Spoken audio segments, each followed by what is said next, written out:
चलिए और अब सीधा रुख कर लेते हैं इंदौर की ओर, जहां पर विधि विशेषज्ञों की अंतर्राष्ट्रीय संगोष्ठी में मुख्यमंत्री शामिल हुए हैं।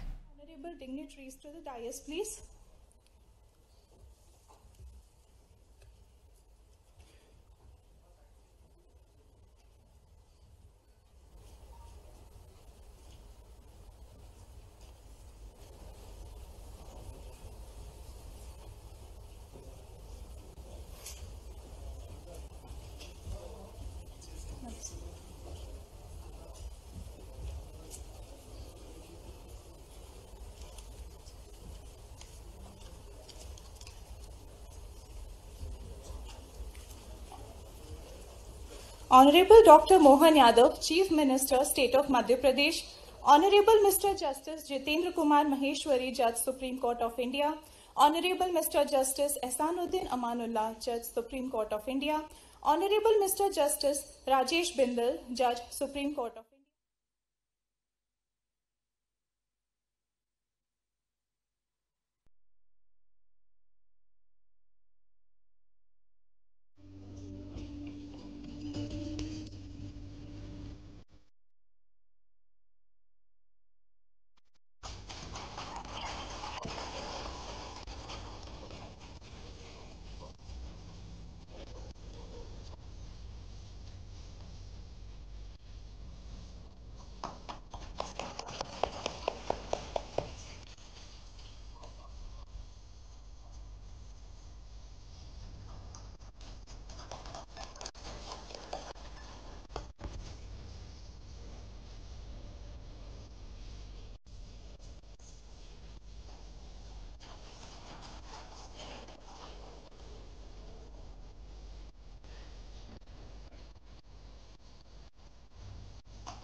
न्याय की बात हमारे देश से हजारों लाखों साल से एक अलग प्रकार से अपनी एक पहचान बनाती है और न्याय के किसी पक्ष पे बात करने के लिए विद्वत सभाओं का आयोजन किया जाना, ये भी हमारी अपनी शास्त्रार्थ की परंपरा से लगाकर कई कई कारणों से अलग अलग हर काल हर युग में बड़े सम्मान के साथ इसको देखा जाता था। और उसमें चार चांद तब लग जाते हैं कि जब विक्रमादित्य का राज्य वाला कोई मध्य प्रदेश जैसा राज्य हो, जहां न्याय की परंपरा 2000 साल पहले भी उस काल को आज भी गौरवान्वित करती दिखाई देती है। वो अद्भुत काल है जब हम अपने न्याय से, न्याय सिद्धांतों से, न्याय दृष्टांतों से, न्याय परंपरा से अपने आप को कहीं हम हरिश्चंद्र के समान उस काल तक भी पहुंचा देते हैं जब हम अपने किसी पक्षी को न्याय दिलाने के कारण से अपने मांस का भाग देकर भी मन में संतोष का भाव लाते हैं। ऐसे आज के इस बदलते दौर में वाकई ये मैं धन्यवाद देना चाहूंगा सचदेवा जी को और समूचे मंच को। आपने, यद्यपि आज का इस समय बड़ा सबका कीमती है और कीमती समय में खास करके सुप्रीम कोर्ट से समय निकाल के आना, हमारे इस माँ अहिल्या की नगरी को गौरवान्वित करना, राज्य को गौरवान्वित करना, लेकिन सच में हमारे आपके माध्यम से ये बीता समय आज ये संगोष्ठी के आधार पर यूरोप के, डेनमार्क के विधि विशेषज्ञों के साथ हमारी उस गौरवशाली परंपरा में मैं तो एक और कारण से उज्जैन से भी जुड़ता हूँ। अमृत मंथन हमारे यहाँ होता आया था और ये अमृत मंथन की उस परंपरा में से जब विष को हटा करके हम जीवन रूपी अमृत पाते हैं तो अपने आप को भी गौरवान्वित करते हैं। आज के इस बदलते दौर में हम सब वहां खड़े हैं जहां की वास्तव में आवश्यकता है। और कैसा समय बदला है। परमात्मा की कृपा, यशस्वी प्रधानमंत्री श्रीमान नरेंद्र मोदी जी का शासनकाल चल रहा है, जिस शासनकाल के माध्यम से हमारी न्याय की प्रक्रिया की, न्याय की व्यवस्था की सारी व्यवस्थाओं में हम अपने उस गौरवशाली अतीत से जोड़ करके देखते हैं। और सुप्रीम कोर्ट के लिए तो सच में मुझे तो धन्यवाद तब देता हूं जब न्याय की देवी की पट्टी भी खोलने का सौभाग्य सुप्रीम कोर्ट के माध्यम से आया कि न्याय की देवी खुली आंखों से न्याय कर सकती है। आंखों पे पट्टी बांधना थोड़ा कहीं किसी को अच्छा लगे, किसी को बुरा लगे, लेकिन हमारे यहाँ तो पंचायतन पद्धति व्यवस्था में से अपने इसी स्थान पर बैठ करके न्याय की प्राचीन परंपरा थी। मैं धन्यवाद देना चाहता हूं इस नाते से भी कि कितना अलग प्रकार का समय भी है। थोड़ा अटपटा जरूर लगेगा, मैं किसी विषय से इतर नहीं जा रहा हूं, लेकिन इसी इंदौर की नगरी का एक फैसला सुप्रीम कोर्ट से होता है साहबानो प्रकरण का, और कहीं प्रजातंत्र में एक छोटा सा दाग लगता, धब्बा लगता है। हमारी अपनी आंखों के सामने सुप्रीम कोर्ट के उस निर्णय को पुनर्परिभाषित करते हुए यशस्वी प्रधानमंत्री ने सुप्रीम कोर्ट की महत्ता बढ़ाई। ये हमारे लिए वर्तमान का न्याय का पथ वाकई गौरवान्वित होने वाला है।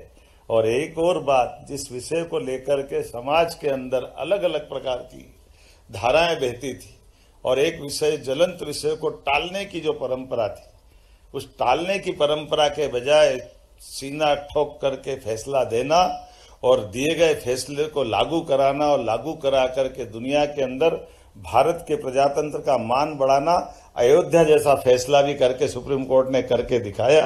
हम सबका सौभाग्य है। मैं बधाई देना चाहता हूं इस डायस को। जब हम संगोष्ठी की बात करते हैं तो हमको कमोबेश इन सारी तरफ से अपनी सारी बातों को विचार करते हुए इस विचार यात्रा को आगे बढ़ाने का मौका मिलता है। आज के इस अवसर पर मैं जब आपसे कोई बात कहने के लिए धृष्टता कर रहा हूं, यद्यपि मेरा दायरा सीमित है, मेरी अपनी मर्यादा भी है, लेकिन चूंकि यहाँ न्याय और न्याय की व्यवस्थाओं के आधार पर आज डिजिटल युग में, आर्टिफिशियल इंटेलिजेंस के समय में, ब्लॉकचेन के समय में, ऑनलाइन प्लेटफॉर्म, ऐसे कई सारे नए माध्यम और नए प्रकार हैं, लेकिन न्याय की आत्मा वही है। न्याय की आत्मा बदलने वाली नहीं है। समानता, पारदर्शिता और विनम्रता और समय पे न्याय की प्राप्ति, इसकी दरकार सदैव रहेगी। मेरी अपनी ओर से पुनः सबका वंदन, अभिनंदन, बहुत बहुत धन्यवाद। Thank you, sir, for that insightful address, which inspired and guided us all. As we inch closer to the end of the inaugural session, I take pride in announcing that the High Court of Madhya Pradesh has devised some path-breaking technological innovations to advance the cause of justice. I request Honorable Mr. Justice Vivek Rusia, Administrative Judge, High Court of Madhya Pradesh, Bench at Indore, to please introduce these innovations. Since we